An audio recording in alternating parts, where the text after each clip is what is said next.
Yeah, just about 5 to 10 minutes ago.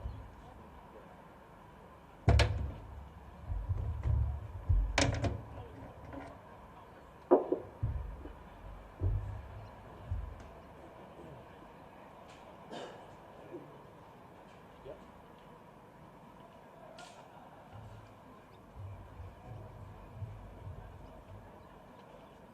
Yep. So that's going to allow 2 inputs. Okay, okay. Cool. Yeah. Got it. I see. Okay, cool. Got it.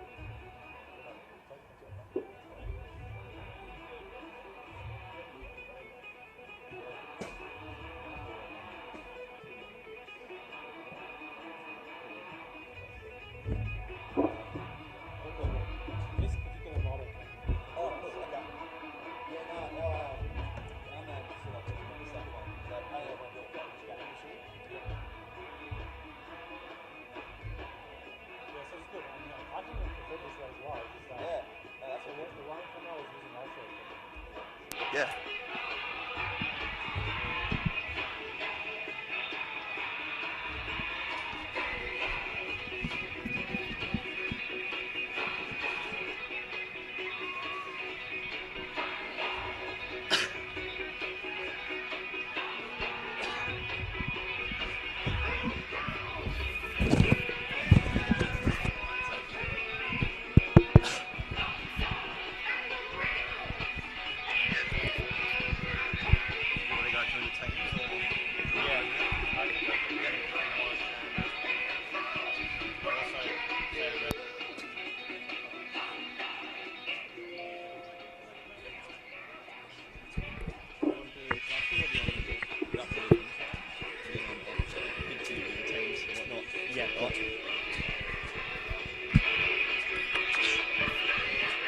Ladies and gentlemen, welcome to the 2020 NPL Victoria season. Tonight, live from George Andrews Reserve for the first clash between the two teams from the Greater Dandenong City region. My name is Bryce Ruthven, joined tonight in the commentary box by Demir Cool. This evening, Demir, we've got a pretty big game on our hands for round one.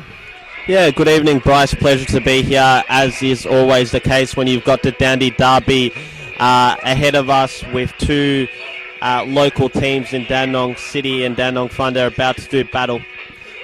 Now, as you can see, the teams are out here exchanging pleasantries. A lot of changes for both teams and both clubs in 2020. So why don't we go through the team lineups and find out who is starting tonight for the Dandenong City Club. So for Dandenong City, we've got new signing Francis Sawale in goals. He's come across from Perth Soccer Club. In defence, they'll have Mercer Mehmedi, former Central Coast Mariners defender Harry Ascroft, Keegan Sheridan, as well as Jamal Ali. We'll also see Christopher Hatfield, Ali Soleimani, and Alan Puppy in midfield, with the front line featuring Brandon Barnes, Zelfi Nazari, the Afghan international, and also Giuseppe Marafiotti, who's come across from South Melbourne. For Dandenong City, we'll see a surprise in goal with youngster Stefan King.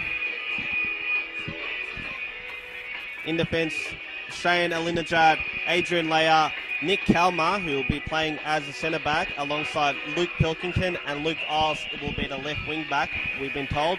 In midfield, they'll have Troy Rupwin, who's come across from Altona Magic, as well as Christian Santich, who is Suwale's ex-teammate at Perth Soccer Club. Number 10 role is the new signing Mcguigan, who's come across from Altona City, as well as in the front line we have Sean Filipovic and Braden Mann, who returns to Dandenong City after an injury curtailed 2018.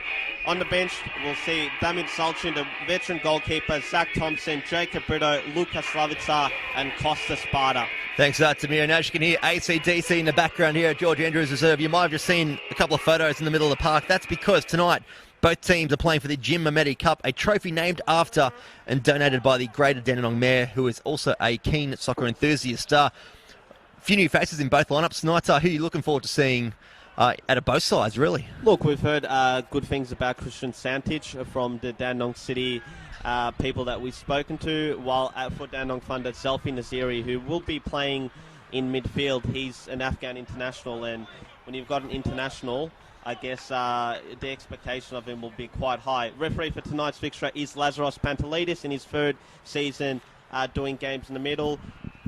For official, Ross Clark, as well as the two ARs, Shayroon, Yinka Kandy, and William Sansa. And we are underway for round one of the 2020 NPL Victoria season. One of the new signings, Troy Ruthven, playing that holding midfield for Dandenong City, to a former Bentley Greens teammate of his. There's a lot of ex-Bentley players in this Dandenong City lineup tonight. Also a few missing too, not in action. Yeah, so Chris Lucas is obviously the big out. Stephen Topalovic, another former Bentley Greens player who has been a loyal servant at his childhood club, Dandenong City, has done his hamstring. Liam McCormick as well is out. So a few faces, as you've alluded to, out for Dandenong City. But I think the key theme for this season for them is heightened expectations after surviving the drop last year with a fantastic second half of the season where we saw the likes of Brendan Chantalab, Carl Valeri and Adrian Lear come in. And the big surprise too for the Thunder fans tonight is their favourite son. He's returned. He announced during, well, I suppose before the relegation promotion match that we both called last year at Amy Park that he was returning back to the UK. And 2 weeks ago we read online that he's back, and he's back in the number 10 jersey with the captain's armband, and I'm talking about Brandon Barnes. Yeah, and, you know, that's going to be a massive plus for Dandenong Thunder, who had signed Daniel McLennan from Bulleen Lions and Mohammed Awad to replace the goals that, I guess, Barnes left vacant. But with him back in action, those two have departed the club, with McLennan going to Eastern Lions and Awad featuring for the Port Melbourne Sharks last night. But it'll be interesting. And we have seen a bit of a formation shift from Dandenong City, so from Dandenong Thunder, we will run you through it. So Jamal Ali, who's come across from Manningham United via Central Coast Youth Team, he'll be the right back, with Keegan Sheridan and Mercer Mehmedi the centre backs, and the new signing Chris Hatfield as the left back. In midfield, Harry Ashcroft, the former Mariner, is partnered by Ali Suleimani, who's come across from Kingston City. And we see Nazari as well featuring in a three-man midfield. Alan Papi come across from NPL Queensland, alongside Nazari on the right-hand side, with Marafiotti on the left and Barnes in the mid. It is a real breeding ground for NPL Victoria, the Queensland edition. As you said, Alan coming down from Western Pride. Also, Chris Hatfield coming down from Queensland Lions too, one of the strongest clubs up in the Sunshine State. So a lot of players deciding to neglect the warmer weather, especially on a day like today where you really think that we'd have a real summer vibe, but it's really winter in the middle of February. Yes, as we see the corner kick come in, and luckily for most of us here, it hasn't really taken the shine off the crowd, because it's still another bumper crowd as you'd expect between these two teams, as Filipovic comes away with the ball. Dandenong Thunder do well there just to break it down, and a strong challenge as you'd expect in the derby. And Ashcroft, the former Central Coast Mariner, playing over in the Irish Premier League, kind of playing a bit out of position. I've known him more of a centre-back, and tonight playing as that holding midfielder for the Thunder. Yeah, we saw him in the A-League, obviously, a few seasons ago with the Central Coast Mariners in what was, I guess, as is now, a very unsuccessful Central Coast Mariners team. As a shot from Ruthven comes, and it gets a touch from the brand-new keeper from the Perth Soccer Club. Sol makes his first bit of duty for the night. And what have you heard about him? Because from what I've heard, he's quite a solid man in between the six, the captain of the Perth Soccer Club too, and left a very successful side to come and try his luck in Victoria. Yeah, Francis Suale was part of that Perth Soccer Club setup that was so successful under Ramon Falzon, the Perth Soccer Club coach, as we see Mcguigan prepare to take this corner. Does go to the back stick, headed back across by Adrian Lear, and Ruthven will have the strike. Comes out from the Thunder, Nick Kalmar. Second strike, and not a bad attempt, just over the crossbar on this occasion. 4 minutes gone here at George Andrews Reserve.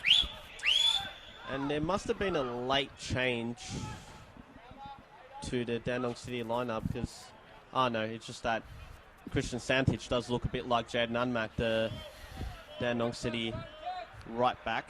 Yeah, Unmack not on the team sheet tonight. Yeah, who's a boy down from your end in Gippsland. He is, yeah, from the Latrobe Valley as well, where we've had a lot of rain in the past 48 hours, as there has been a bit of rain here, but the pitch is in great condition, as you'd expect for this time of year. Yeah, I didn't ask you for what your prediction was, so what do you think about tonight's game and who will come away with bragging rights? Look, I'm thinking being a round one derby, it's going to be a tight affair. Maybe going off last year's form, Dandy City actually didn't knock off their rivals, so maybe a bit of motivation to get a win. They have recruited quite well, as have the Thunder, but I think maybe looking at a 2-1 City win, potentially a 1-1 draw. Okay, I was going to go for Dandenong City 2-1. I think they've just had a bit more of a settled pre-season than Dandenong Thunder, who have had a number of players come in and out and have only really consolidated their squad in the past few weeks. As you see, Alina Jad on the right-hand side, whip that ball in. Looking to catch out Swali, but he's up to the task on this occasion.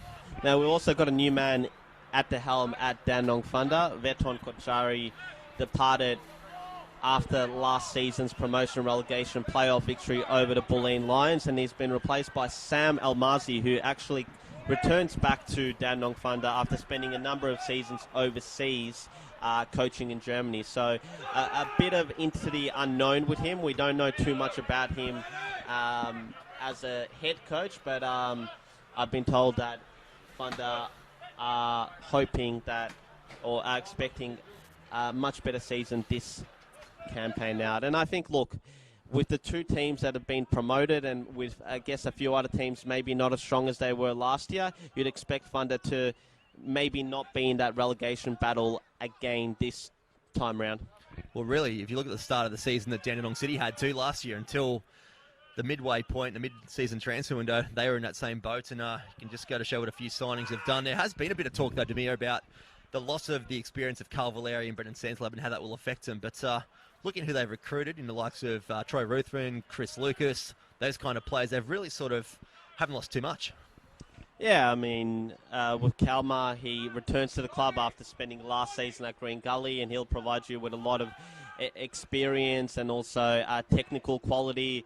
And Troy Ruthven's probably one of the best midfielders in the competition, holding midfielders, who's got plenty of runs on board in the NPL, a championship winner, of course, with Bentley Greens, and also has done quite well over the last couple of years at Altona Magic, really been the heart of their side in midfield there. So I think with those two, they'll be in good stead.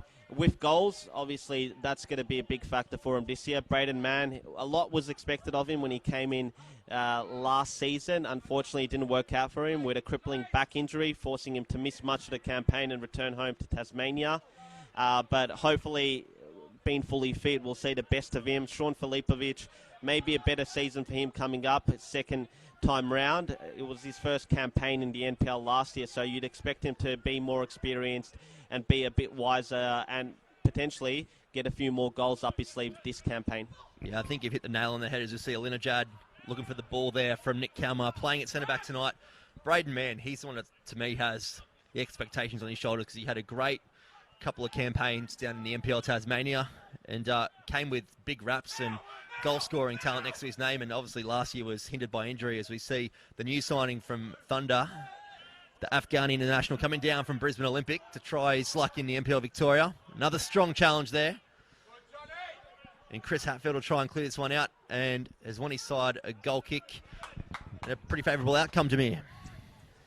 Yeah, and another new name that we have seen in the Dandenong Thunder starting 11 is John Mcguigan, who has come across from Altona City, who are a State League 1 club out in the northwest that have, or well, they're actually based in the southwest, but compete in the northwest State League 1, as it was called last year. And it was also the former home of Zach Thompson, who proved to be a solid signing for Dandenong City last season. I thought he was their best player throughout the 26th round, so they'll be hoping a similar success story with Mcguigan. You see Thunder get a ball and looking for Brandon Barnes. Cleared by Luke Pilkington and Nick Kalmar looking there, and King goes long to get one of his first touches. Finds Filipovic. And some strong work at the back there, and a bit of a wasteful ball in the end after winning it in a favourable position. It's settling quite well 10 minutes into the game, and it's really got that derby feel to it, doesn't it, in particularly wet conditions. Yeah, I mean, both teams will be testing each other out a bit, and it's always a fierce and solid battle between the two as Ruthven looks to play in man, but it'll go out for a corner kick as Jamal Ali heads it away. And I've been told that he's actually quite an impressive defender, Ali, coming across from Manningham United. And also, as I was informed prior to the start of the game, he had a spell at Central Coast Youth. So we've seen a few NPL Victoria talents go up there in recent seasons. So we've currently got Alan Kowal, who was scoring goals for fun for Goulburn Valley Suns in NPL 2 last season. He was up there, as well as Amir Abdallah, who moved from Brunswick City. As the corner comes into the front post, punched out by Swali. Troy Ruthven goes for a shot. The second touch, appeals for handball. Referee says nothing doing, and the Thunder just escape a bit of danger there. It's interesting to see how these new signings go, particularly the boys coming up from State 1 and how they handle the top NPL level. Yeah, I mean, it's always going to be a bit of an adjustment. It's a much faster pace of the game and also better quality opposition. But I think overall teams do look for the better players from lower leagues when they are doing their recruiting, and players that they do think will be up to the level at NPL Victoria. So I think they'll go all right. Interesting to see also Dandenong Thunder have recruited Ali Suleimani, who was part of Kingston City's top flight team over a number of seasons, and he'll be facing a former teammate in Luke Hiles. Good to see him back in action after missing out through the entirety of 2018 with a knee injury. As you see Pilkington to put the ball in, looking for Braden Mann, who has switched to the right-hand side.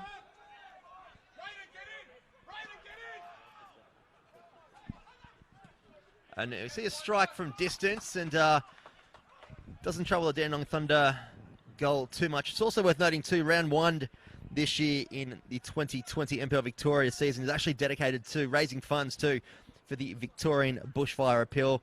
Add to that Football Victoria's donation a couple of weeks ago of $10,000 to the appeal. So well done to Football Victoria for that one as well. And if you do come to a round one fixture, you might be here tonight watching on your phone or tablet, or maybe going to a game tomorrow afternoon as well. Make sure you donate towards a very worthy cause. We've seen some devastating events over the last couple of weeks and months.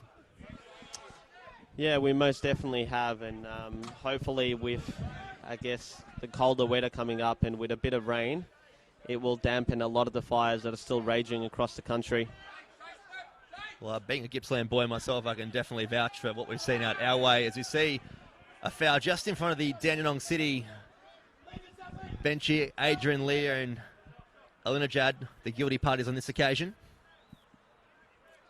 This may be one of the signings that went under the radar, given that it was so late. Giuseppe Marafiotti moving away from South Melbourne and joining Dandenong Thunder. He's a good quality young forward that I think will aid Barnes in scoring goals this season. And out of all the sides in this campaign for 2020, as we see the ball go out to the right-hand side for the Thunder, it does come in, looking for Chris Hatfield.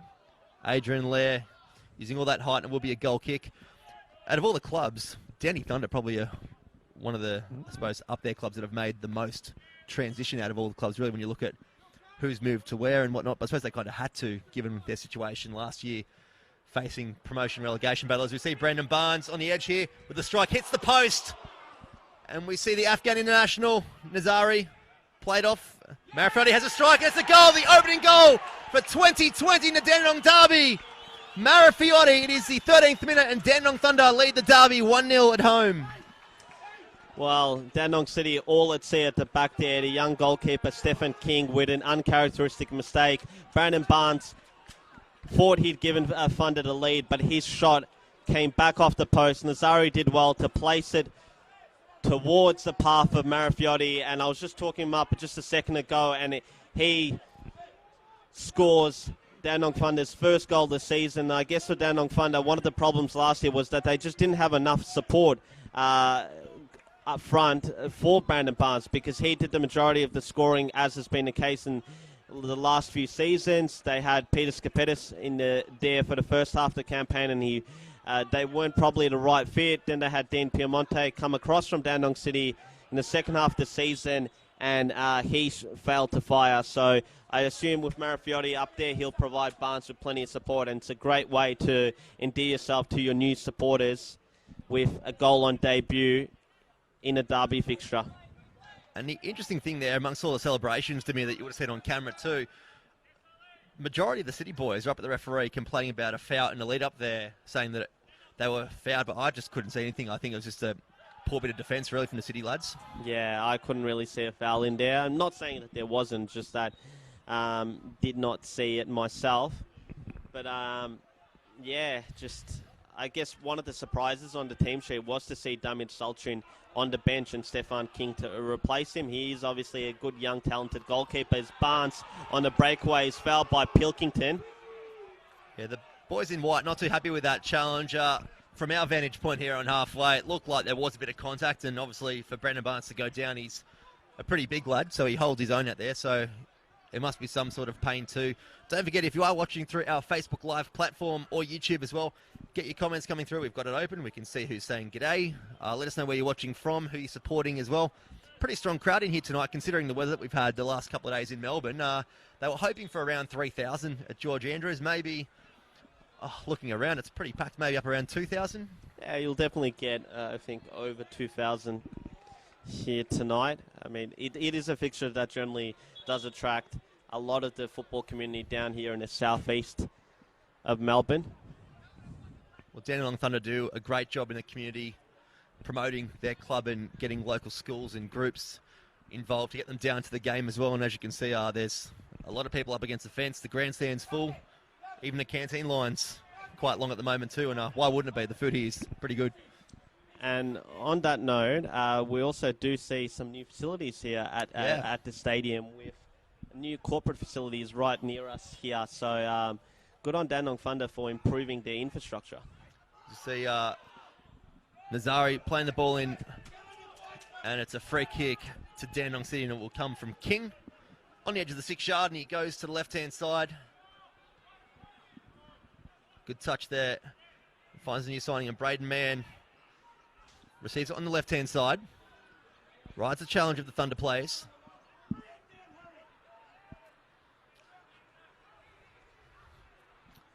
And Thunder just winning the intercept pass there and doing well. As you see Marafiotti look for Brendan Barnes. He's onside. He's one-on-one with King. What happens here? It's a second goal to the Thunder. It is 2-0 at George Andrews Reserve. What a score we've got in our hands. 17 minutes played to me. And the Thunder, they are destroying Dandenong City at the moment. Well, he was odds on to score once he broke through one-on-one there. And Brandon Barnes makes no mistake. The first of many, you'd assume, for this season. Dandenong City, as mentioned before, 6s and 7s in defence. Sasha Oglanovsky, their head coach, a former defender himself, a distinguished defender, will not be happy with the defending for his team. And I guess early on, you've got to say that the three-man centre-backs that you have there in Pilkington, Leia and Kalmar isn't working, because they've been breached there. As we see Sean Filipovic, the captain, try and rally his troops. And you're spot on to me. I don't think the formation for Dandenong City is really matching up to the contest. Dandenong Thunder, they're winning those intercept passes. They're finding a lot of space in between the lines for Dandenong City. And so far, they are just doing some damage. And 2-0, if you said at the start of the game, we did predictions, a couple of minutes ago, and we both said it was going to go the other way. But Dandenong Thunder, they have shown up for round one tonight. And Dandenong City, well, they've got a mountain to climb. They're away from home. Got a lot of support here, but it's a new team. And pre-season form goes out the window come round one, as we see Thunder doing well to clear their lines. Nazara just slipping over there, the Afghan international. Finds Kalmar, who's pushed up a little bit higher now into the middle of the park. Turn away and he'll find Ruthven sitting deep in midfield. He'll come back wide to the right-hand side. And the ball comes in, going for the back post. And it's left by Sawali for a goal kick for Dandenong Thunder. Yeah, and as we were last year, we will be live and interactive across the NPL Victoria streaming platforms on both Facebook and YouTube. So feel free to send through your comments. We do have a number already piling in with Andrew saying, go Thunder. Holy guacamole from Tito. It's 2-0. It's going to be fun. Appreciate the feedback, Brenton. And I will put it out. Scrap in the middle. Yeah. And a foul given away there by Troy Ruthven. I was going to say, Bryce, I will put it out there for those of you watching from home. And feel free to comment in the comment section. But how many goals do you think Brandon Barnes will score this campaign? Well, he's a 3-time NPL Victoria Golden Boot winner. So you'd imagine some time we see a very strong challenge from Ascroft. Referee waves it away, and Filipovic, he's found in the channel. Some strong defending at the back there from Sheridan. Swile's got a bit of work to do here, and he just goes with the long option. And the Dandenong City boys just letting each other go. Strong challenge there from Nazari. Referee waves it away. Chris Hatfield comes in to try and stop the block, and be interesting to see if he calls that back, because that was a blatant free kick, but some good advantage by the referee. Yeah, and Christian Santich does look like quite a good young diminutive player. Got silky footwork and also a bit of technique to his game, as well as pace. So he's definitely one to keep an eye at. Well, he's another one of the boys that's made the move over from Perth Soccer Club, playing against his former teammate in the White Sticks tonight. As we see some strong off-the-ball challenges again. It's got that real derby feel to it with a 2-0 lead. I can guarantee you now, Sasha Ogdanovsky didn't think he was going to be coming here and be 2-0 down after 20 minutes. No, and I don't think a lot of the Dandenong City hierarchy would have expected that, given the off-season signings that they have made. As I did mention earlier, kind of last year it was a case of, after such a poor start to the campaign, of getting some experience in the halfway stage of the campaign and surviving, beating the drop, which they ultimately did in timely fashion. But this season you'd expect that finals football and potentially an FA Cup run is on the agenda for Dandenong City. Yeah, they have earmarked the FFA Cup this year as a KPI for the club, wanting to be one of the big clubs in NPL Victoria and establish themselves on the national stage. As you see Adrian Lear in a strong battle with Nazari. Chris Hatfield turns it over. Ruthven goes to the ground, and the foul is called late there from the referee. And that's an interesting one for you, Demir. Ruthven and Hatfield, two former futsal players together in Sydney growing up. Oh. So same team. We're all on the same team growing up. So Chris has a brother as well. And one of the little fun facts for you growing up, so that Chris and Troy know each other quite well in the middle of Parkindale. I'm sure we'll have no problems having a challenge or two on each other if the timing was right. And I assume that was first bore out that battle between the two on the streets of Menai. Absolutely. Well, the Hatfields not from our part of the Sutherland Shire, but yeah, good players in their own right as well. And good to see Chris giving it a crack down in the NPL Victoria. As we see Adrian Lear, the former Melbourne Victory player, coming across to Nick Kalmar at centre-back tonight. Yeah, and I believe he's got quite the drive to training, Adrian Lear, who, from what I've been told, is based in the Surf Coast down near Geelong. So, yeah. For those watching the stream, does have a good relationship with Adidas. Works with them from 9 to 5. So if you're looking for something from Adidas, you know who to reach out to on Twitter or Instagram. Yeah, not the first Dandenong City player to work at Adidas. I believe Alan Kearney, who has joined Dufton Soccer Club in NPL 3, also works at Adidas, and he's also a former Dandenong Thunder player. So you'll notice that there's quite a few players, whether it's that currently feature for both teams or feature elsewhere in NPL land, have played for both these sides. And for a number of years, Dandenong Thunder have been the best team in Dandenong. But over the last couple, I guess you can say Dandenong City threatening to challenge them. Could even make claims to being the not-so-little annoying brother in the area too, as we see Sheridan go back. Swiley making his NPL Victoria debut tonight.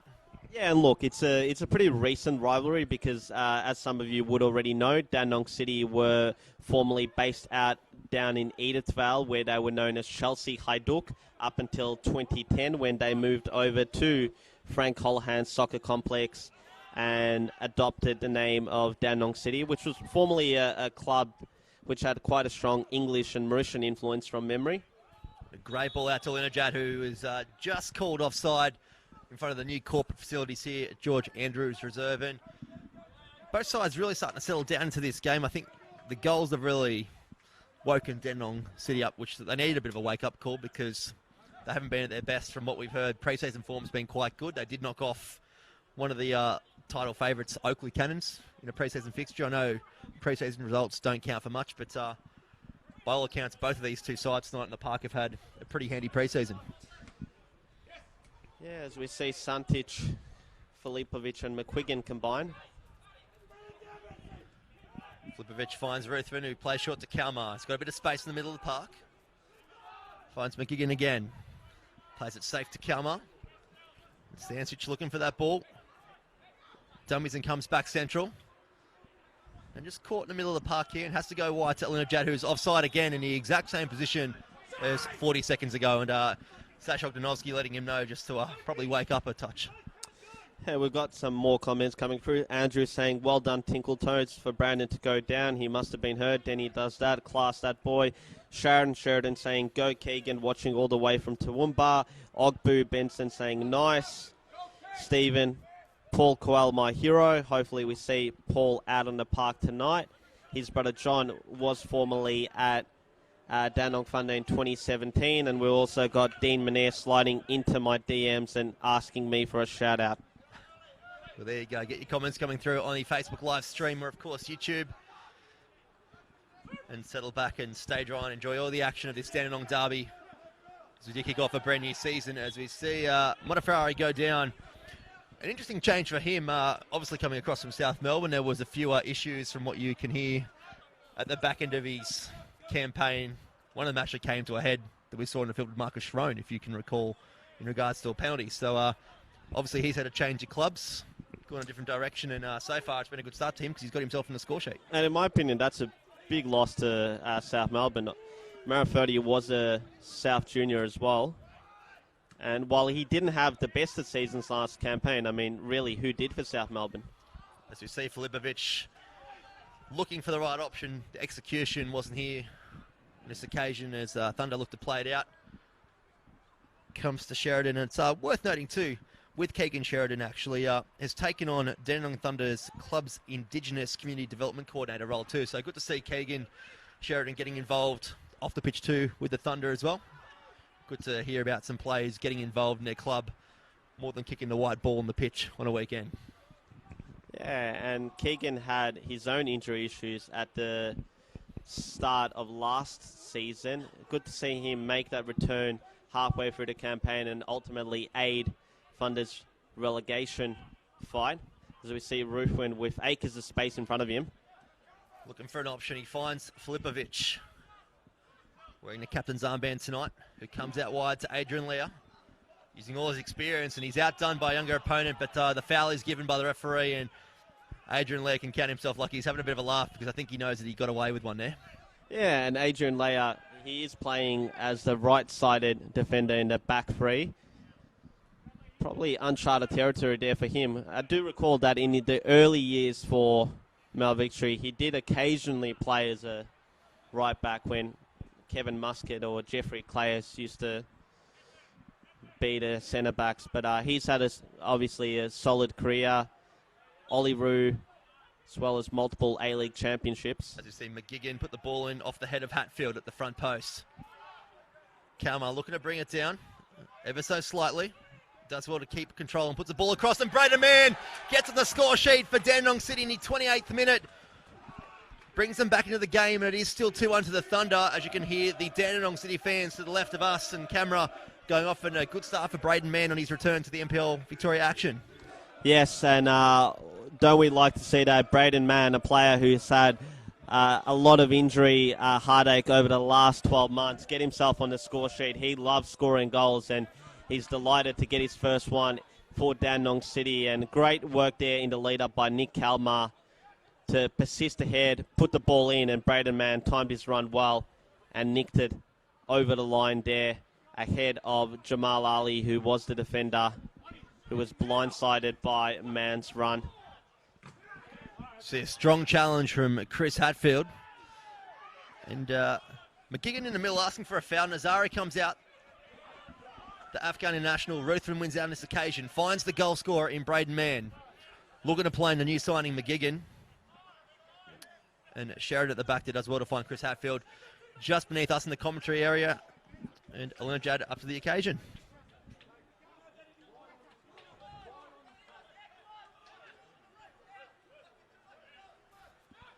Ball comes back to Sheridan. Looking for a short option. Hasn't got one, so he's going to be forced to go across the pitch. Probably a good option there from Sheridan because he was looking long and it was not looking favourably for him if he went long. As you see, Nazari dropping quite deep on this occasion to get the ball. Does well to hold it off.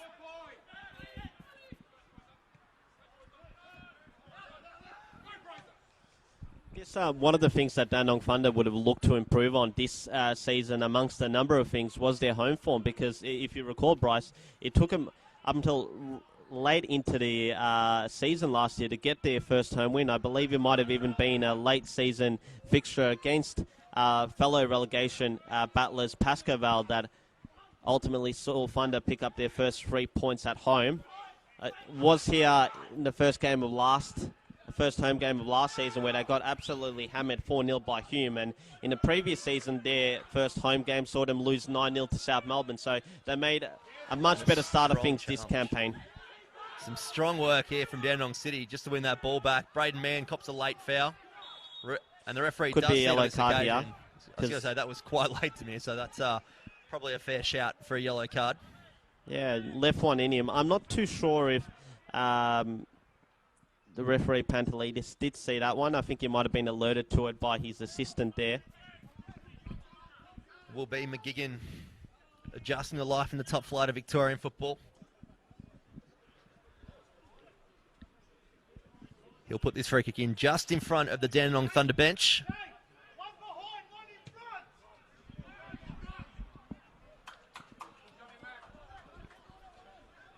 And it will go out for a goal kick to the Dandenong Thunder.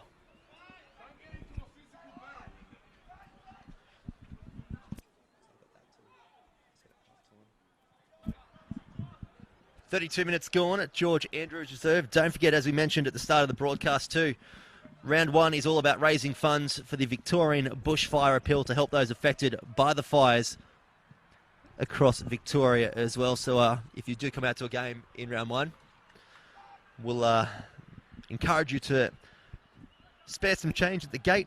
There is tins going around here, all for a very worthy cause, as we did say. Yeah, and apologies for any technical issues that we've experienced on the audio side of things. So we see throw-in called there for Dandenong City, and I guess if you're Dandenong City as well, one of the things that you really haven't had against Dandenong Thunder over the years is derby bragging rights, because it generally tends to be Dandenong Thunder, the team who comes out on top. Yeah, we're looking at results in 2019 in round 7. It's Frank Holohan Soccer Complex. Thunder did get the win away from home 4-3, and at this venue late in the NPL Victoria season when the Thunder were hanging on for dear life, it was a 1-1 draw in a very fiery contest. So they're back at the same venue. It's not quite heated just yet, as we see it strike from distance, and King forced into a save, and it goes out for a corner. Yeah, good strike there. Forced King into parrying it, and it's a good set-piece opportunity for Thunder to get some of their tall timber up forward. Keegan Sheridan and Harry Ascroft. Sure to be 2 aerial threats here.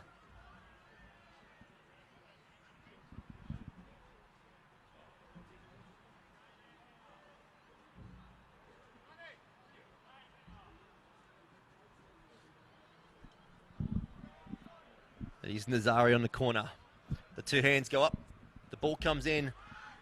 Lands on the edge of the 6-yard, looking for Sheridan. He goes to the ground, and it's a foul against Keegan Sheridan on Braden Mann on this occasion. And some danger signs again from the Thunder. They've got a lot of aerial process, I suppose, in terms of Modafiari and also Brendan Barnes too. Brendan Barnes can score a header. He's known for that in the last couple of seasons. Yeah, and Marafiotti is also a tall lad himself, and when you combine that with the likes of Ashcroft and Sheridan, I guess you've got plenty of aerial prowess at set pieces, and that's, I guess, another part of the park that Dandenong Thunder will be looking to improve on, because I don't recall them scoring too many goals off the set piece opportunities last year. In fact, it tended to be quite the opposite, where they conceded quite a lot. I remember a game here against Oakley where they were really a shambles defensively. See Alinajad looking for Filipovic, not on the same page on this occasion. Hatfield looks to play up the line to Nazari, but does go out for a Thunder throw in. Don't forget, you can get your comments coming through on our Facebook live stream, even the YouTube as well. Let us know your thoughts on the game so far. If you have just joined us, 2 early goals for Dandenong Thunder gave them a 2-0 lead, but Braden Mann did bring things back to a more equal equation, I should say, in the 30th minute. So 2-1 to the Thunder. At George Andrews Reserve, as we see Adrian Lear intercept this ball. And one thing I just want to bring up about Sasha Ogdanovsky, when we've called games at Frank Holohan before, you notice he's quite loud, but tonight he's actually quite reserved. Yeah, I'm not sure if he'll be leaving a lot of the screaming and shouting to his assistant Semi Sivic, but yeah, of course, Sasha replacing Ante Moric as the head coach. Ante Moric, do believe, was talked about for a coaching position within Western United. I'm not sure if he's got one. We did see his son have a few issues in the off-season with Central Coast Mariners youth team in terms of unpaid wages, as we see an offside flag called against Luke Isles. And yeah, I mean, Ogdanovsky is looking to get his start in coaching and get his coaching career off to a flyer with Dandenong City. And I guess if he's looking for a form of inspiration or just someone who's had some success in a short time of coaching, it's his former Socceroos teammate Luke Wilkshire, who won NPL New South Wales last season with hometown club Wollongong Wolves. Well, from a playing perspective, if you're going to be coached by someone, a former Asian Player of the Year isn't a bad option, as we see a good ball come through for Hatfield on this left-hand side. Shown in the corner by Linajad. Strong battle here between these two. You see Nazari, he'll get it onto a right, and he blatantly shanks that pass and puts it out for a goal kick. And the City fans let him know that he's now down in Dandenong, he's not up in Brisbane. Playing with a successful side up there, Brisbane Olympic last campaign. It's a very different style of play on here. And that's the thing, it's always interesting to see how the Queenslanders do go down here, because we do get a lot of Queenslanders come from the NPL up there. As we see a turnover to Brandon Barnes on the edge of the 18. He'll have a strike, and it hits the crossbar. A great tip at the end there. Dandenong City do their best through Pilkington to get rid of things. And Nazari regathers and plays it short to Hatfield. On the edge of the 18, gets onto his right foot. A good block there from Braden Mann. And Adrian Lear just settles things and just goes back to halfway and gives the City boys a chance just to restore things at the back there, because signs there are being opened up again quite easily to me. Yeah, I mean, this game has been played at a great intensity, and Brandon Barnes almost gave us another worldie there, but it wasn't to be, with the crossbar coming to Dandenong City's rescue. And in terms of the atmosphere, it's a fantastic crowd. I mean, if you look at the stadium, all four sides are packed up. The grandstand is also packed out. So credit to the local football community here for coming out. I mean, it's not the greatest of conditions, as we've noted, but they truly love their football, and another bumper crowd, which I think has exceeded 2,000 here tonight. Absolutely, particularly having a round one derby too does entice the football fans out in this region to come out and support both teams as well. Even the neutrals, they come out and watch a tasty contest, as we see Filipovic gets a chance to go forward. The City captain does well to find Mcguigan, who puts a great ball out to Linajad. He'll keep this in. He's got some numbers in the box if he can go short, and he goes to ground. Foul called against Hatfield, making his NPL Victoria debut, and a bit perplexed as to what happened there. And I'll be honest, Demir, I think Linajad might have gone to ground a bit soft there. Yeah, to be honest, my view was a bit obscured there, but as we see Hatfield pick up the game's first yellow card, and although I didn't see the incident quite clearly, you've got to say there's probably been worse challenges that maybe have been more deserving of a yellow card, but at the end of the day, the referee was in a better position to make that call. And Hatfield is going to be, his Thunder's left back, big shoes to fill, because I guess despite their struggles last year, two of their better performers were Blake Carpenter, who's off in Avondale, and Christian Carvalho, who also played in that position. His whereabouts are unknown, but I believe he's overseas. I think in terms of Hatfield getting the yellow card just then, it was probably a build-up of challenges as we see Mcguigan put the ball into the back post and the free header for Filipovic, and a great save on debut from Sawali. Yeah, it's a fantastic save from Sawali to divert it away for a corner, but if you're Sean Filipovic, you've got to probably be thinking that you put it either side of the goalkeeper and you've got yourself an equaliser. And the City boys get it away quick. Alinajad and Mcguigan linking up on this right-hand touch line. Mcguigan doing well, and he cops the commentator's curse and runs it straight over the sideline. With 5 minutes to go, going into the half-time break here, Jimmy, out of the two coaches, obviously it's a 2-1 scoreline in favour of the Thunder, but who do you think will be happy out of the two coaches? Because really, Thunder are starting to show some signs of weakness through the midfield especially. I'd still say Sam Almazi will be the happier of the two coaches. Sash Ognovsky would have not liked the way that the Dandenong City defence was breached on the two occasions that they fell behind. And we see a bit more animosity shown there between the players, but it's all well as Mehmeti brings it in.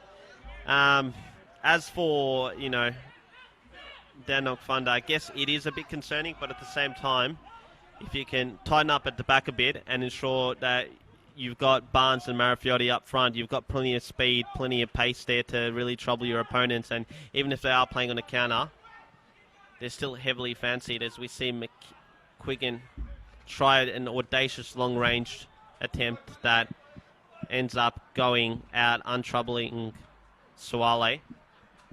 Yeah, very ambitious attempt there from Mcguigan. Has made the move from State League 1 to Frank Hallahan Soccer Complex to try his luck in the top flight of football in Victoria. And Suale, he'll go long. And Adrian Lear, strong challenge there. Hatfield gets the seconds. And we see Nick Kalmar go along the fine. Braden Mann does well. And a great little touch off to the side. And the ball comes across and it is missed on this occasion. Mcguigan not too happy that the long option was preferred then.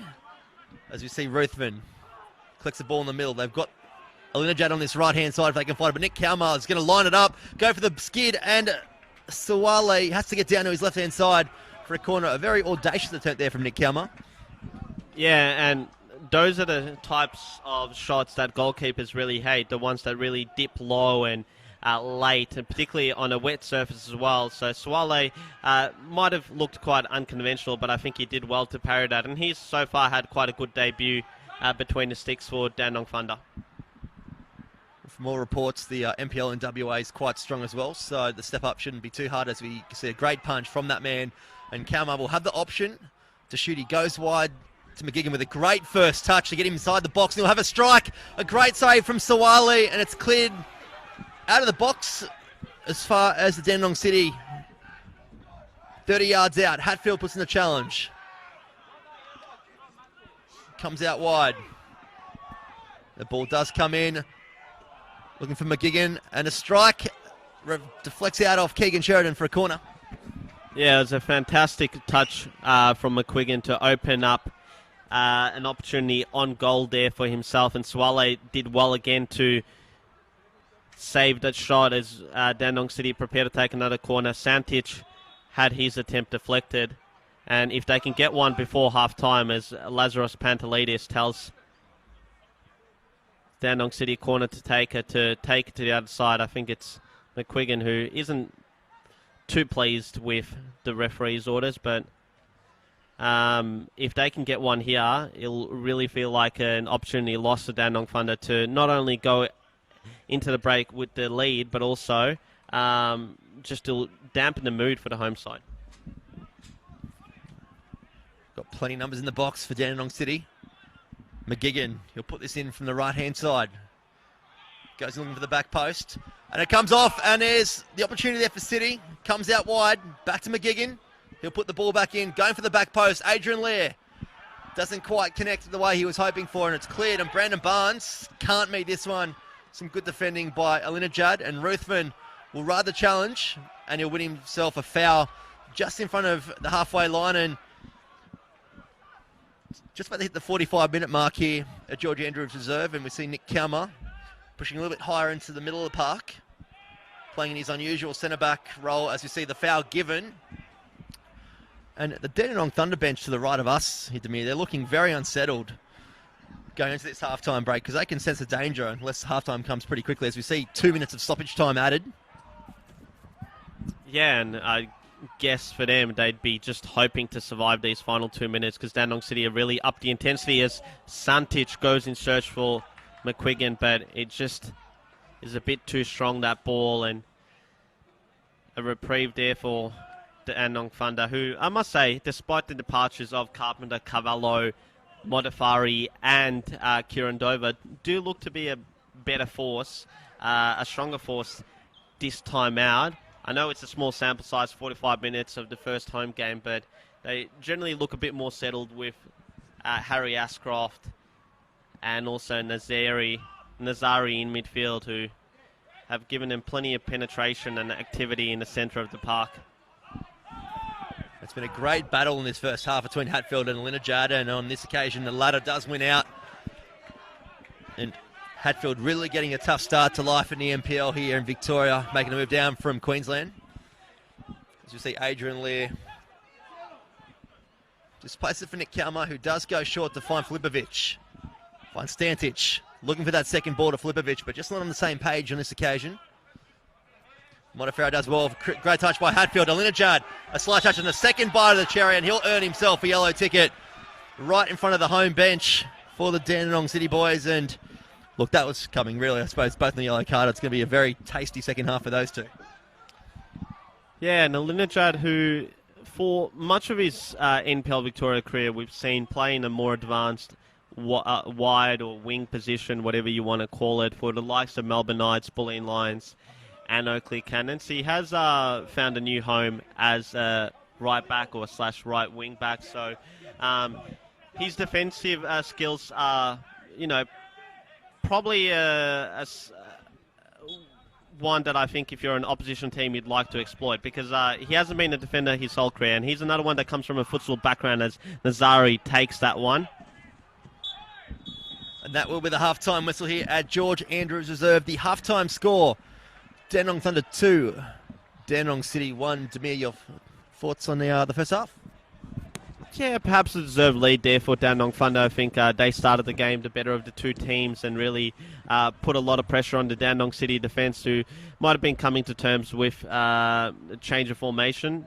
They must have played it throughout pre-season, but as you've noted, the regular season is a whole different beast of its own, and ultimately a sloppy error from Stefan King, the goalkeeper, saw Giuseppe Marafiotti give Dandenong Thunder the lead, which was doubled when Brandon Barnes slipped through, beat the Dandenong City defence and slotted in for a comfortable, easy finish by his standards to give his side a 2-0 lead, but ultimately last 15 minutes was all Dandenong City, and the visitors got their reward when Brandon Mann got him a consolation goal, which half the deficit, and they were definitely troubling Swali's goal in the last few minutes of that half. So it sets things up nicely for the second half, and it's such a tasty encounter here at George Andrews Reserve.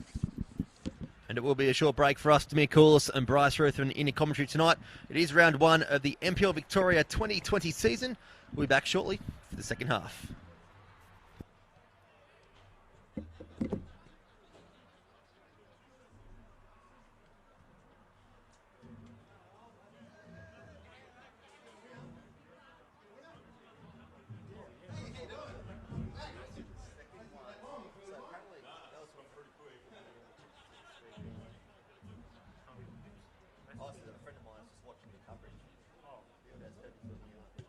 I was thinking about it because on my end, because gentlemen, we'd just like to draw your attention to our new corporate facility provided by the City of Dandenong. And to open officially is the Councillor Mayor Jim Mementi, Councillor Angela Long, State MP Gabrielle Williams, and our valuable sponsors. Cutting the ribbon ceremony taking place now. Yeah, I mean, you can use however you want. Just maybe it's just good to have two. Yeah, because I just texted the friend that's watching it. I said, "Oh, have you had any We issues?" thank the City of Dandenong for their ongoing support and the support they provide both clubs here in Dandenong. Do you want to talk both and see how it goes? Or? No, I can just have it. And with that, our raffle for Johnny Blue. And 1, 2, 3. This one's okay. Blue. All right. Well, I'll let him know. A45.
Welcome back to the second half at George Andrews Reserve. You might have just seen on your screen moments ago before coming back to the broadcast.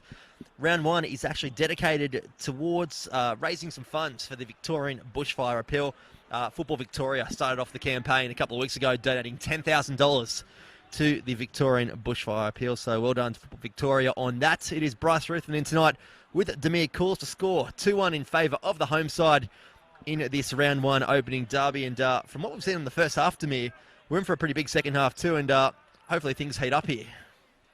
Yeah, most definitely. It's been a very even and lively encounter here between these two Dandenong sides, with Thunder, of course, holding that 2-1 lead, but Dandenong City looking quite threatening in the last 15 minutes as referee Lazaros Pantelides gets us back underway.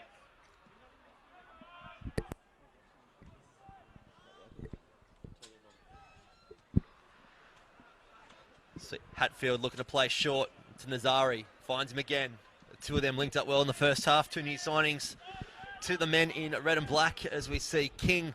Bit of a shaky start for him in the first half, considering they've got an experienced keeper on the bench, Demir. Yeah, most definitely. Damir Salchin has, over the years, proved himself to be a reliable custodian between the sticks with Dandenong City, and Stefan King, not the greatest of starts for him, I guess, but ultimately you do have your setbacks and it's how you recover from them. And so it'll be interesting to see how he goes in the second half as the ball gets played out to Braden Mann.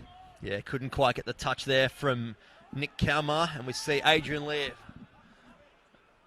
not having to worry about going back to King as the ball's called out just in front of the grandstand. You can always get involved on our Facebook live stream or, of course, YouTube as well. Get your comments coming through. Let us know your thoughts on the first half if you were with us, or if not, thank you for joining us as we speak. And you've come at a good time, because the way the first half did end here at George Andrews, we're in for a pretty spicy second half as we see Kalmar and Adrian Lear linking up just on the City defensive side of halfway, and Kalmar does spread the ball wide. Good pass out to this left-hand side. And Ruthven will do the intercept there and work out, making a move across from Altona. And he wins his side a free kick just on halfway, and a bit of a push and shove afterwards. Each side not keen to give an inch. We're going to see an early second half substitution with Harry Ascroft, who doesn't look to be 100%. He'll make way for Harley Orr, or Willie, as the play continues here, as Ascroft was preparing to make way. Harley Orr initially signed for Oakley Cannons, but like Marafiotti, is a late transfer window signing for the Thunder, as Elinajad whips the ball in, but it's straight into the arms of Suale. And it will be interesting to see how Harley Hall goes. Obviously a new signing to the league as well. Making that late switch from Oakley Cannons, as you just said. And have you heard any reason as to why that was happening, why he would make the change? Look, not sure. A lot of the times it's a points-based issue, as we see Sheridan gets sandwiched in between Filipovic and Mcguigan. As I was noting, a lot of the times it's an issue with points. Clubs miscalculate the amount of points that they've got available, or, a certain player becomes free and they sign them and have to let another player go. And from memory, the other night, Oakley Cannons had Tyson Holmes in midfield, and he's a good signing for him. I'm not sure who the others in midfield are. Joe Guest and Matthew Fashini. So it's definitely quite a crowded midfield for the Oakley Cannons, and maybe all wanted more game time, and he sees that moving to Dandenong Thunder gives him a better opportunity, because he does come in with quite high raps from NPL WA. Yeah, certainly has a big rap, and just let you know too, seeing Harry Ascroft come up, he got the physio attention straight away, a heavily taped right hamstring, so you can see he's got some ice in it right now in the dugout too, and maybe even a groin issue. Yeah, and thanks to Chris Gleeson for some good intel in terms of Harley Orr and Christian Santich being a midfield pairing for Perth Soccer Club last campaign, in what was a very successful campaign for the club known as Italia. And we see a yellow card given to the man in question there, Christian Santich.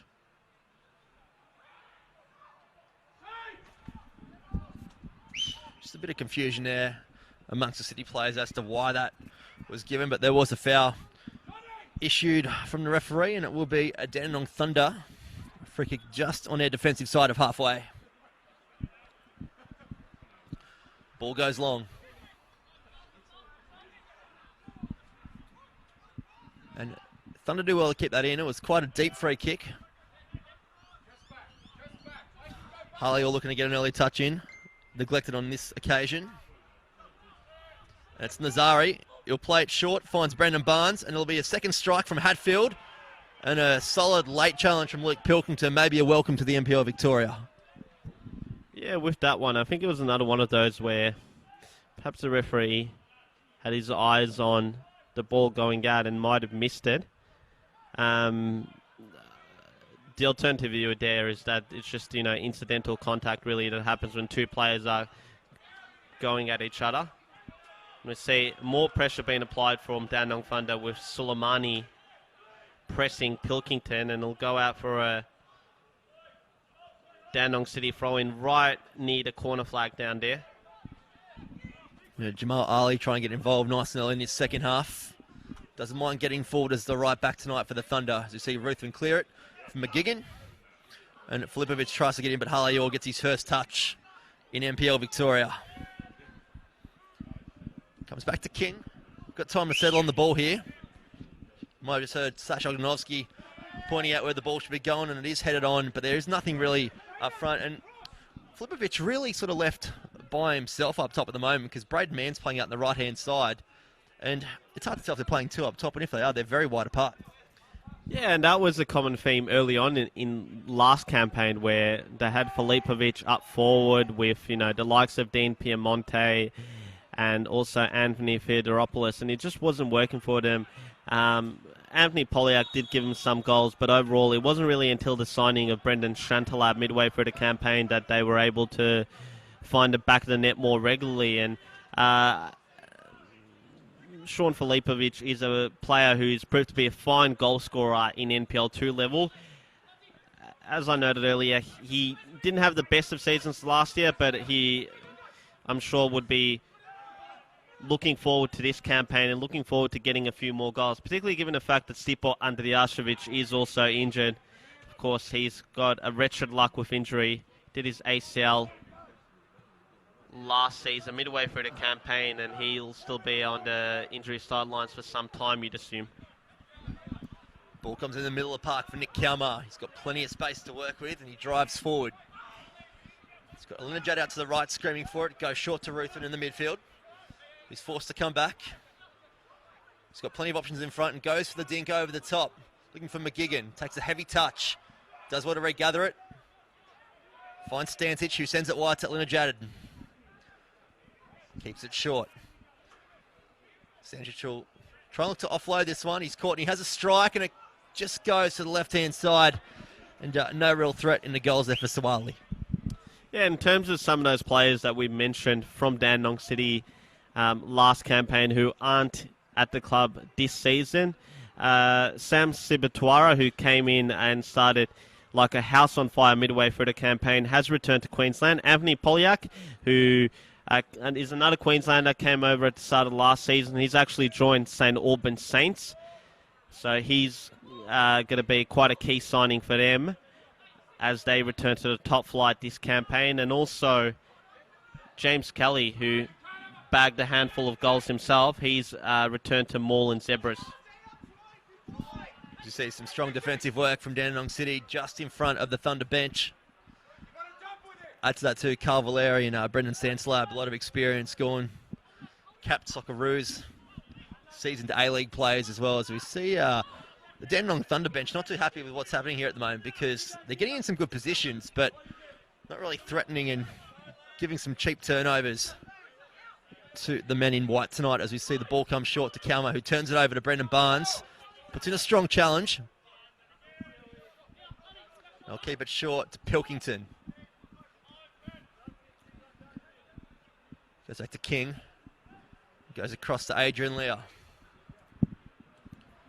How have you found tonight the defensive matchup here for Dandenong City? Going with the back three, obviously last year, we'll stay with play though for a second, as we see Hatfield put the ball across looking for Brendan Barnes, and he'll miss it on this occasion. We'll go out for a goal kick. But in terms of the way they played last year, they really have tweaked their style to suit the acquisitions that they have bought in this campaign and gone to a real back three, back five, you could say, with wing backs. Yeah, they have, and they're about to bring on their first change, and I believe it is Costa Sparta who will be coming on. He's got probably one of the best names in NPL Victoria, and for Dandenong Thunder, one of their new signings, Kostas Stratomitros, who has come across from South Melbourne. He's now replaced Alan Papi, and Sparta is on, and he has replaced Cheyenne Alinajad, so he'll go to that right wing-back spot. As we see Lear on the ball here, and it's an early first touch for Sparta. Sparta having played with AFC Wimbledon over in the UK, so has some pedigree behind him, so see how he fits into the lineup here for Dandenong City.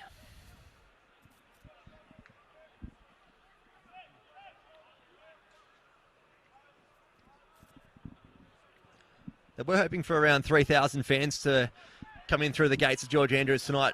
Maybe around 2,000 due to the weather, but still a good attendance here for a local derby as expected. Yeah, I'd say it's probably 2,500 as Isles is on the ball here.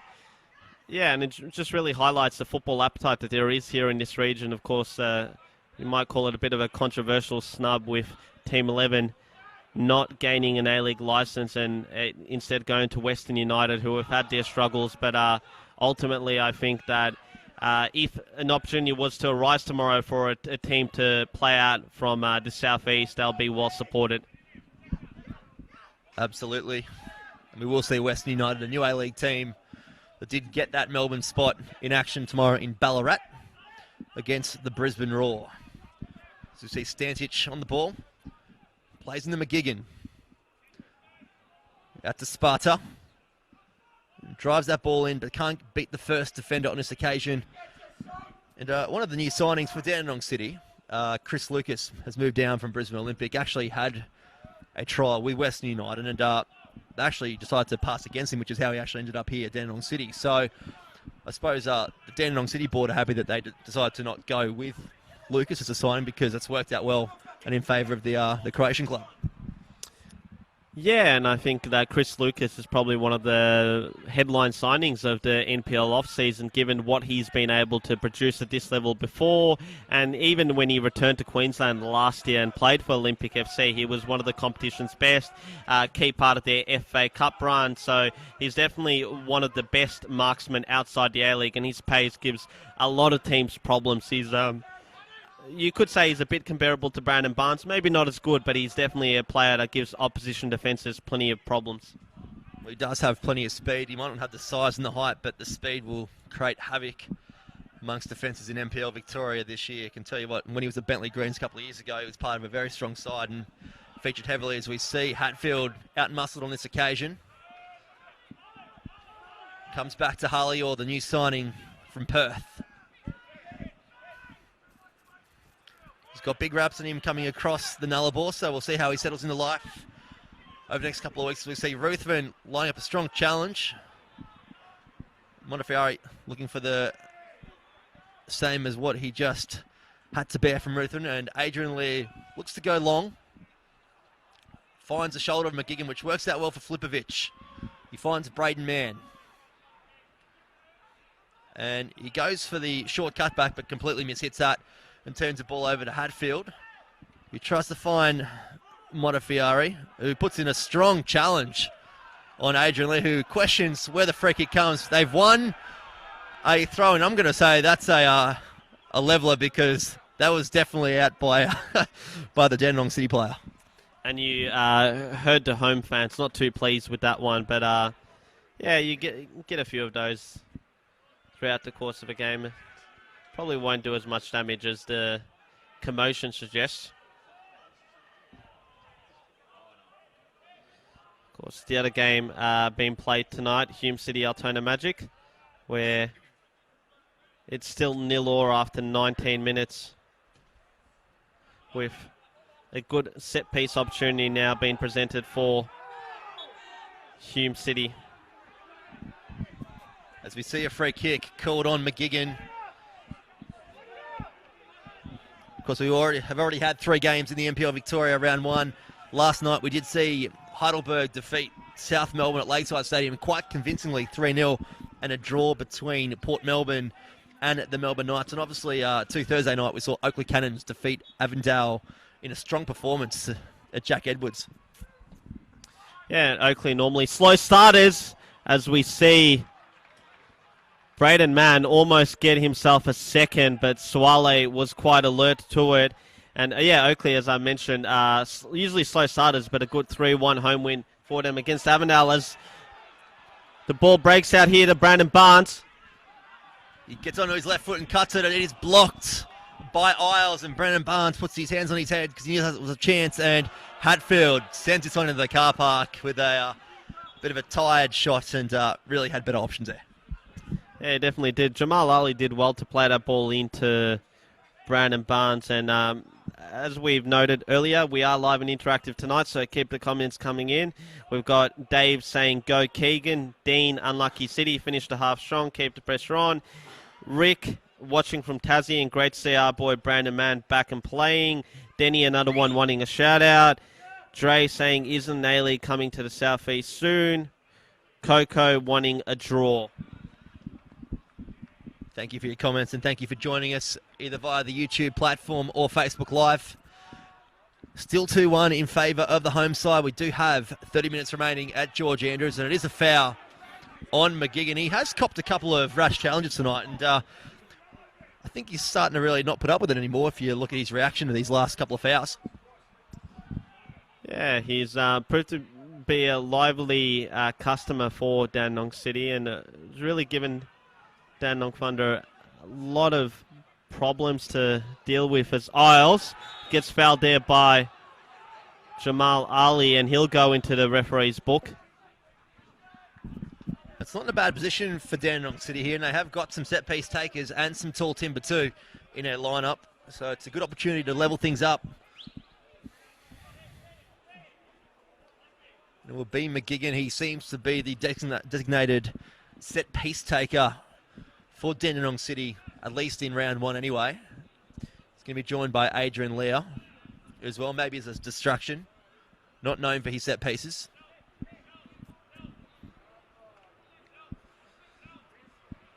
And the first real test from a set piece for Sawali. Ball comes in from Mcguigan, goes to the near post, and it hits the post, and it's cleared. A sliding attempt from Adrian Lear goes wayward, and the ball's back in from Mcguigan. Players go to ground. It will be a goal kick, and a bit of afters there from Luke Pilkington on the way back to centre back, and another chance gone begging for Dandy City. Yeah, I think it was Pilkington and Mehmedi, the two players involved there. And yeah, so close, but yet so far for Dandenong City. They are edging closer, but Dandenong Thunder still has the lead. And Mcguigan could have got himself a debut goal as well, but it wasn't to be. And Dandenong Thunder will be counting their lucky stars because it's been coming. And it has been a good start to life in NPL Victoria for Sawali. Made the move across from Perth Soccer Club, along with Stantich, and fellow teammate for the Dandenong Thunder goalkeeper, Harley Orr. As you see Nick Kalmar drive through the centre of the park. Finds Mcguigan. Been very active tonight in that number 10 position. Also wearing a number 10 this year. And Sparta goes to ground on that far right-hand side. Applauds the decision. And another dangerous opportunity here for Dandenong City. Yeah, if you're Coach Almazi for Dandenong Thunder, you'll have plenty of concerns because Dandenong City are definitely coming there, upping the ante. And I guess if you're Dandenong Thunder, you need to be on guard here because it's another set-piece opportunity, another opportunity to bring the likes of Pilkington, Leia, Ruthwin, who are threats in these sort of scenarios. And again, Dandenong City do struggle to beat that first man. Still have plenty of numbers in the box. Good position for City, and they find Ruthven in the middle, who puts the first-time ball into the back post, looking for Braden Mann. can't add a second to the score sheet for him. He did score one in the first half with a tidy little finish. And Sawali will be forced to go long, and Pilkington too strong over Brandon Barnes on this occasion. You see Keegan Sheridan go long, looking for the big target man again, who gets a flick on but can only find King. Yeah, and there's been a bit of a formation change for Dandenong Thunder with Stratometros coming on, because he's gone and joined Sheridan and Mehmeti as centre back. So they've matched Dandenong City with the 3-man defence and the 2 wing backs. The ball comes down. Looking for Sparta. Stanzic will try and help him out. And Sparta does give away the free kick just in front of the linesman.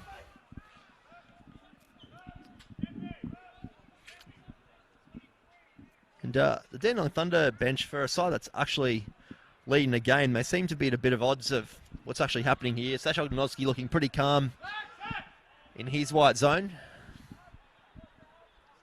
And it will be Zach Thompson that we will see introduced to the game in a minute or two. He's being readied by Sasha Ogdanovsky. One man that did play an integral part of their run home into their 7th place finish last year in the campaign. Yeah, former Leeds United midfielder who they snapped up from Altona City in State League 1, and he proved to be an exceptional signing for them. Really, when you consider the names that they brought in at the beginning of the season, which featured the likes of Diego Ferreira, Petar Franic, Mark Ocheng, all ex-A-League players, he proved to be the best of the signings that they brought in at the start of the campaign, and they did ultimately get their ex-A-League player signings right midway through the campaign when they brought in the likes of Shantala, Valeri and Leia. And we will see him come on now to make his start to life in 2020. And it will be for Mcguigan. He has had quite a busy night, and really it is a battle for that number 10 spot for the two that are replacing each other now. And from all reports, pre-season form for the substitute coming on was actually quite good, so a bit surprising to see him not actually get a start tonight. Well, you might actually see him feature as a box-to-box midfielder and have someone like Christian Santic move up further in a more advanced position. But as it seems to be, Thompson will be playing as the number 10, and he gives them plenty of penetration in midfield. He's a good technical player and can spread the lines out with his passes as well as. And the chance gone begging there for Dandenong Thunder, and the referee's actually blown a free kick against Brandon Barnes on King. And that is the 3rd and final substitution for Dandenong City. So all the cards are played now. Nothing can change.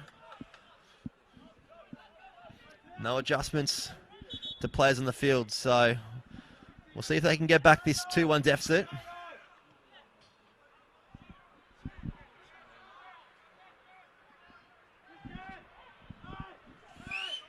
See Stantic playing wide. He finds Isles in a good position on this left-hand side.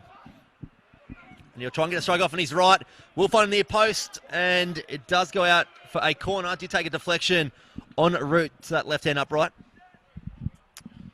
Yeah, more pressure on the Dandenong Thunder goal, and do wonder if that had somehow managed to find sway in, whether there would have been an offside call against Zach Thompson, whether he was impeding the goalkeeper's view, but we won't go there as Thompson swings it in, and it's in! It's a goal to Dandenong City. 68 minutes gone, levels things up here at George Andrews, and now we have got a game on our hands. It is 2-2, and the City fans beneath us, they erupt into voice because they know now it is game on, and the way the last 5-10 minutes has been going, it has been quite a favourable swing in terms of the away side.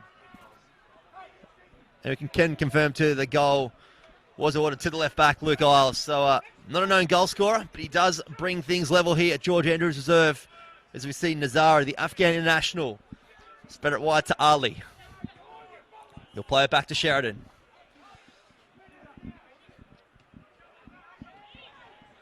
And the ball's turned over to Ruthven, who plays in Kalmar. And Adrian Lear, he'll go long, and it'll be intercepted by Jamal Ali. And Pilkington strong at the back tonight.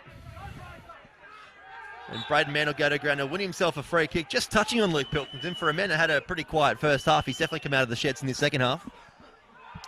Yeah, most definitely. And Dandenong City are, pressing ahead for a third here. They're not content with the current scoreline, irrespective of the context of the game where they've come back from 2-0 down.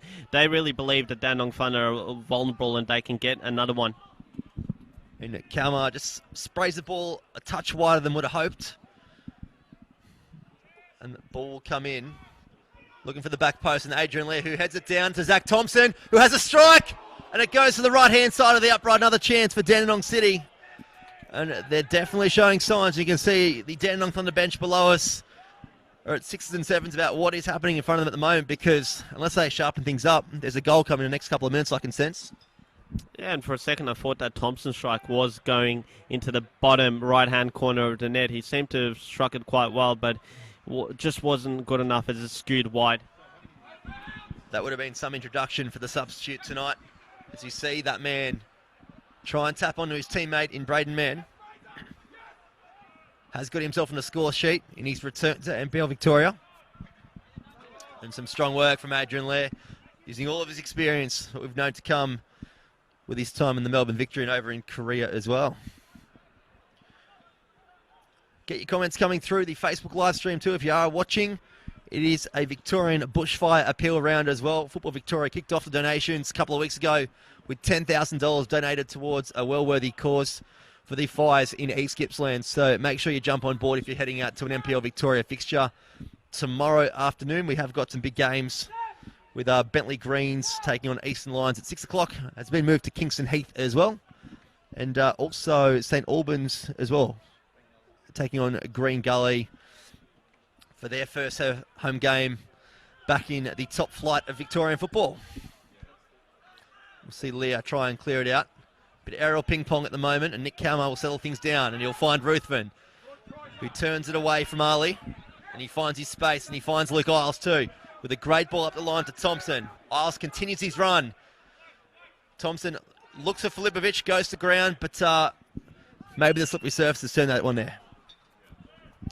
Yeah, and Dandenong Thunder are preparing a change themselves, and that will be their third and final change with Oren Stratomitros already on, with Paul Kowal about to enter proceedings, summer signing from Warragul United, whose brother Alan has previously featured for Dandenong Thunder. And a horrible judgment there from King, the Dandenong City keeper. Favours Brendan Barnes, and he does well to beat his man right on the touchline.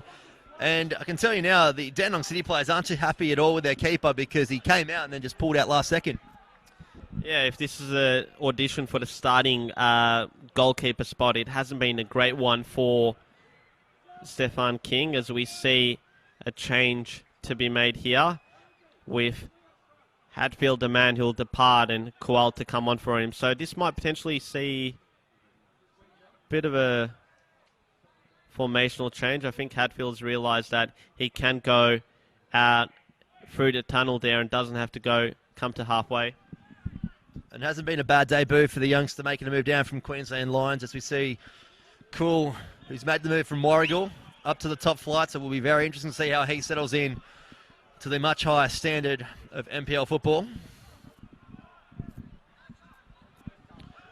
And Nazari, also on debut tonight, making a move down from Queensland, throws it in and works out well, because it will be a corner. What have he made of his side? There's been a lot of hype, particularly around Dandenong Thunder circles, of his signing, obviously an Afghan international as well. When you get to play with a lot of hype, there's a lot of pressure on your shoulders too, and how do you think he's handled that so far?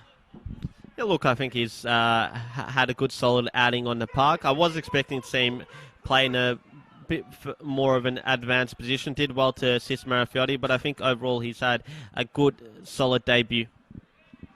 The corner does come in. It's a very deep one, and Kowal just leaves that one, and it will go out for a goal kick. Probably an opportunity there to get that one back across the 6-yard line. Starting to see a bit of movement down here. As you see King completely shank that ball, and it goes out straight for a throw-in. Comes back to the right back. Does well to get around, and Ruthven will do the tidy-up work. And Pilkington will send this long looking for Filipovic. Some good defensive work there from Harley Orr. Sheridan turns that one over in the middle of the park, and Ruthven does well to check Sheridan. And he'll go wide through Sparta. He's got some room to move. Stands up Zahari. And they keep it short, and a good touch across to find Isles with a bit of space, and he'll whip this ball in. Can't beat the front man, but does find Kalmar, who will have a strike from distance and not too far over. And we have seen Nick Kalmar do that before in his time at Green Gully. Yeah, it's just dipped a bit too late for Nick Kalmar and Dandenong City there. Would have been a worldie had he managed to find that one into the back of the net, but it wasn't to be. And it's a nice open game between these two teams. As you see, Dandenong City about to bring on their third and final substitution. There'll be a very young face who'll be making his debut. Yeah, Jacob Brito, the 16-year-old, promoted from the youth team from Sashok Nonovsky. Big raps on this kid. Scored an absolute wonder goal in a pre-season fixture from halfway as well. As you see, Filipovic hand over the captain's armband to Troy Ruthven. And very excited to see this youngster coming through, because as I said, there's been a lot of raps about this kid. You don't get promoted from the under-16s to the NPL team if you haven't got a bit of talent. Yeah, and it's good to see Dandenong City, a club with obviously lofty aspirations for this campaign, giving a few youngsters a go with Brito and Sparta on the field, as well as Santic as well, who, of course, is a bit more experienced and has played at quite a high level, but still nonetheless a young kid himself. The old saying goes, you've got to start somewhere, and why not start in the top flight of football in Victoria? As we see Ruthven spread the ball wide to Zach Thompson, finds Brito, getting his first touch, and he's got a lot of space to turn here with a great ball in behind for Zach Thompson, who strikes. Even better save from Sawali, and Zahari settle things down for the Thunder. And he goes long, looking for Brendan Barnes in a battle with Pilkington. The big man up top does win out, and it goes back to King, who spreads it out to Sparta, who's got a bit of time, but the touch lets him down, and he does very well to get out of that situation to Kalmar, who spreads a great ball back out to Isles. Got some room to move forward. He's got Brito running away from him. Takes a bit of a stumble in front of the City fans, and Brito putting the pressure on Sawali. This will land on our head here in the commentary box, and the game's really starting to open up with about 15 minutes plus stoppage time, Demir. Yeah, most definitely with Kalmar on the ball here, and good, nice early touch by Brito. As we see two balls on the pitch that Thompson ultimately clears away, and I think there was a bit of a late challenge there by Kowal on Ruthven. Yeah, and a very clumsy challenge. Luke Pilkington calling out what's one of the State League challenges. Maybe warranted. Adjusting as we see Dandenong City really getting a grip on things here. The two sides looking to really play and keep the ball. You've got to really give the credit to the men in white, because Thunder, they're looking for that one-out option that we did see at the start of last campaign for them, just looking for Brendan Barnes on that constant occasion. Yeah, they are. As we see another ball come in, and Swale does well to ultimately claim it. And yeah, I guess that's going to be a big question for Dandenong Thunder over the course of the season. Can they get more goals out of players who aren't named Brandon Barnes, because they were, again, too reliant on him last season, almost cost him. So you see Pilkington and Barnes in a battle again. They've had some good affairs this second half. You'll see Adrian Lear just come back to sell things and plays it short to Kalmar. And again, he'll look for Isles. This time finding Brito instead, and Brito with a great little ball over the top for Isles, who's high, but this time called offside, and going off the first early touch was from Jacob Brito. He's going to settle into our life in the top flight quite well. Yeah, definitely has. He had that great ball with his first touch to Zach Thompson that almost resulted in Dandenong City goal. So that would have been a dream debut for the youngster, but he's definitely presents himself well and doesn't look out of place. In the last couple of minutes, the viewing numbers on Facebook Live and YouTube have gone up. The word has got out. We've got a game on our hands with 11 minutes plus stoppage time remaining here at George Andrews. As you see the ball go long for Kual. Gets it under wraps. Isles puts in the challenge, forces him wide, and the ball comes in, and Nick Kalmar will calmly claim this one. And it just misses his pass. Ruthven recovers, plays it back to King. Forced to play it first time out to Sparta. Tries to play it onto Braden Mann, who does well, with some good defensive duties from Zahari. The ball coming across. Kowal will hold this one up. And some good coverage there from Luke Pilkington at the back, and a great touch from Thompson, working in with Brito, and some good defensive work there from the Dandenong Thunder. And the game really starting to open up, particularly through the midfield, Demir. Yeah, it certainly is. As we see Dandenong Thunder about to take the throw in here. And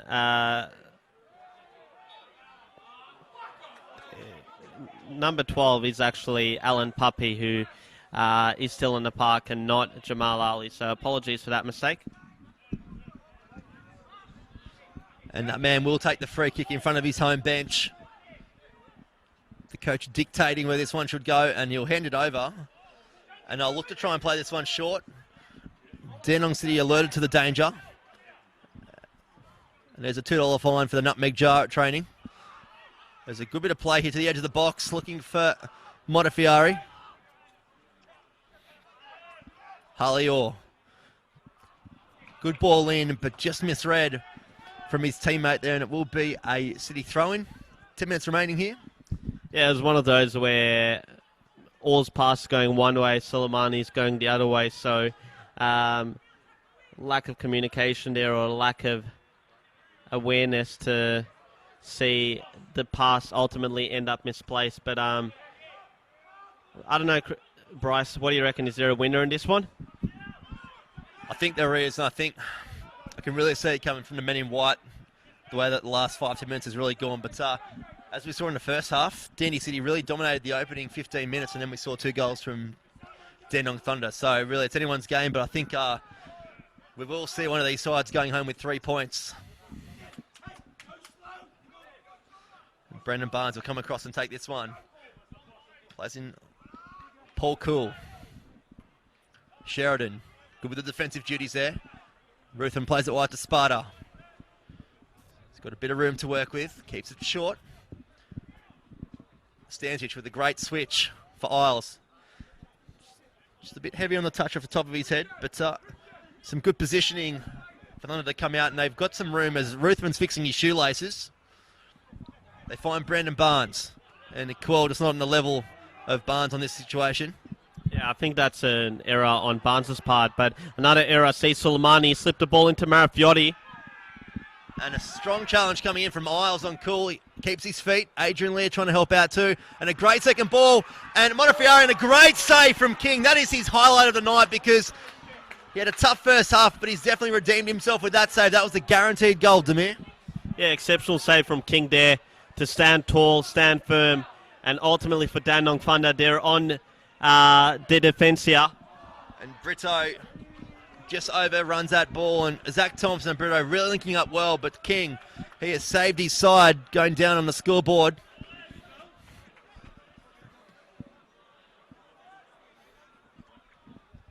And bad news for Dandenong City, because it does appear that Luke Isles is limping, and they've already used up all 3 of their substitutions.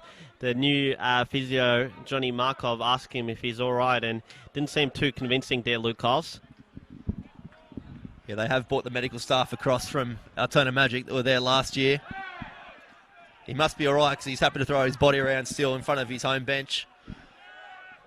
And Ruthven finds Kalmar in the middle, a bit of space, and he'll send it wide to Sparta, who's got a lot of room to move on that right-hand side.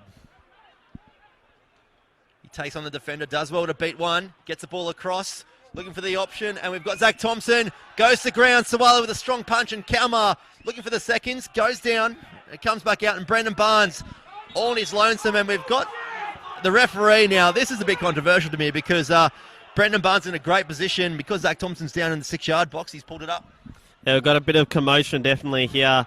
Thompson, I think the fear is that it was a bit of a head knock there, with Swale coming in quite firm. But as you can hear from the Dandenong Thunder bench, they're not too pleased with that one. They believe that Brandon Barnes was off, and the timing definitely wasn't right in that one. And to be fair, he did have 4 players to beat, because he was up there on his lonesome and he had a back 4 to beat. So it was going to be a tough one, but still, in the position that he was, you never know. And look, if you're Dandenong Thunder, I'm sure you'll tell everyone that if there's any player that can do that, it's Brandon Barnes. You're spot on, 3-time NPL Victoria Golden Boot, so you'd bet the house on that one that he'd find it. I must add a correction on that one. One time in the NPL Victoria 1 and twice, of course, in the second tier. The stat I had was 3 times, so I should have just said 3-time Golden Boot winner and played it safe, right? Yeah, as we see Ognanovsky get his boots back on for that long kick back to his goalkeeper. First time we've seen him come out of the box. He's been quite a calm figure compared to his counterpart here, Amazi. Now here's a question for you, Demir. If you are Dandenong City, you've got a lot of momentum on your side. Do you really try and go for them and push numbers forward? Because Dandy Thunder really seem to have not so much parked the bus, but they've really dropped defensively as we see a bit of commotion. And Jacob Brito, the 16-year-old, putting the ball to the front post. Keegan Sheridan gets caught on it. And there will be a free kick against Braden Mann. But getting back to the question, do one of the teams just really throw caution to the wind, or do you really try and chase these 3 points? Look, I think one of the best ways that you can start a season is with 3 points. And although it is 2-2 and you might want to settle for a point, there's nothing better than coming away with 3 points. So go for it, particularly if you think your opponent is vulnerable defensively. And I'm sure both these two teams might feel that way going into the final 5 minutes plus injury time of this game. And Nazari gets brought to ground. Professional foul, that one from Stančić. Got to be careful. He has given away a couple of fouls tonight, and Nazari, does stay down. And look, in terms of storylines for this game, great work for Dandenong City in terms of their 2 goal scorers, Braden Mann and Luke Giles, both Tasmanian players who missed the majority of 2018 through injury. They couldn't have scripted a better start to their 2018 season than get themselves on a score sheet and be playing full 90 here tonight. Tasmanian viewers will definitely tell you that there's talent in the Apple Isles, and we're seeing it on show here tonight at George Andrews Reserve as we see Hartley Orr, the Western Australian, go to ground, but ends up out wide with Paul Cool. Plays it short, and a heavy touch taken there from Dandenong Thunder, and it does go out for a goal kick. The Thunder fans behind the girls to the right-hand side of us here calling for a penalty. Would have been a bit of a fair call to make from referee if he did make that one. Yeah, it certainly would have pleased the home supporters. Not so much the visitors had that one been called, but I don't really think there was too much in it to warrant a penalty, as we see Pilkington here on the ball, who I think has had, after a sloppy start, a decent night in defence for Dandenong City. Took them a bit of time to adjust to the Dandenong Thunder attack, but overall in the second half they've kept them quite quiet. And he's Sparta getting up nice and high, puts the ball in to the edge of the 18-yard, and Ruthven just loses out on this occasion to Quell. And Brandon Barnes on his lonesome again, and a great ball out right here to Modaferrari, urged on by the home fans. He gets inside the box onto his left foot and plays a ball completely behind Brandon Barnes, and isn't he being told by the home fans where that ball should have gone? And we see Denny City chance to break, turned over by Nick Kalmar. Ruthven in with a strong challenge. Another strong challenge again from Orr and Kalmar, and the free kick goes out to Dandy Thunder, and Nick Kalmar pulls the yellow card because of the challenge, and he's got to be careful here because I can see a red card coming, and it's going to be a second yellow and a straight red card to Nick Kalmar here, and the home fans, they are up because they know they've got the advantage now. And look, it's a bit of a stupid one there. You got a bit to me. Yeah, I know you're frustrated, Nick Kalmar, but there's no need for that. And ultimately, he's let himself and his team down there because they'll be reduced to 10 men. And it's not the first time we've seen Nick Kalmar see red in NPL Victoria football because, of course, he did get his marching orders at half-time in a fixture against Dandenong City last year while he was playing for Green Gully. So hopefully for his current employers, they won't be feeling the effects of a defeat like Green Gully were on that day. The ball comes in from Sheridan, and it's overhit this time, looking for Brandon Barnes, and we will see how this advantage does go. Teams sometimes lift with 10 men, but it has been a bit of a structure change. Just scoring the one man up top with the young 16-year-old making his NPL Victoria debut, Jacob Brito, the sole striker for Dandy City, and King, the goalkeeper, for the Croatian club, not in any rush as we see 4 minutes of stoppage time being readied by the fourth official. Be quite happy to sit here for another half an hour, Demir, and watch this action. Yeah, we would, because it's been an entertaining night of football, and these evenly poised encounters are some of the best. And we've definitely seen a bit of that tonight as Ruthven looks to play in Braden Mann. And he looks for that second ball to find Brito, but Sawali on debut tonight for the Thunder does well to collect it, and he'll send this one long. 90 minutes almost up. Braden Mann, you can see the struggle on his face. He's feeling the effects of 12 months out of the game. He does stay down. Kuol plays it forward. Finds Modafiari. Nazari, as we see 4 minutes put up by the fourth official, and the ball comes in. A great ball to the back post. They do well to keep it in the Thunder. They find their marksman who will try and get onto his left foot. Plays across to Harley-Orr. And a strike will come across, blocked. Comes to Harley-Orr again. Brendan Barnes, he'll have an attempt, and it goes across. Great save from King. Straight behind it, that was going in, and it will be a corner. Yeah, with that save and also the one earlier on Marafiotti, I think King's redeemed himself for that first goal. Excellent save there from the young shot stopper, but there'll be a bit more of action coming his way now with the Dandenong Thunder about to take a corner kick through Nazari. And the ball does come in. The tough one hits the top of the crossbar. And it's a goal kick. The Thunder fans not happy with that one, but I think it didn't take a touch. And would you call that a shot or just a miss-hit corner? I think it's a miss-hit corner, although he might have been going for the Olympic goal, Nazari, there. And if he had gotten that one, he would have definitely gone viral. Because not only is it quite audacious, it would have most definitely been the game winner.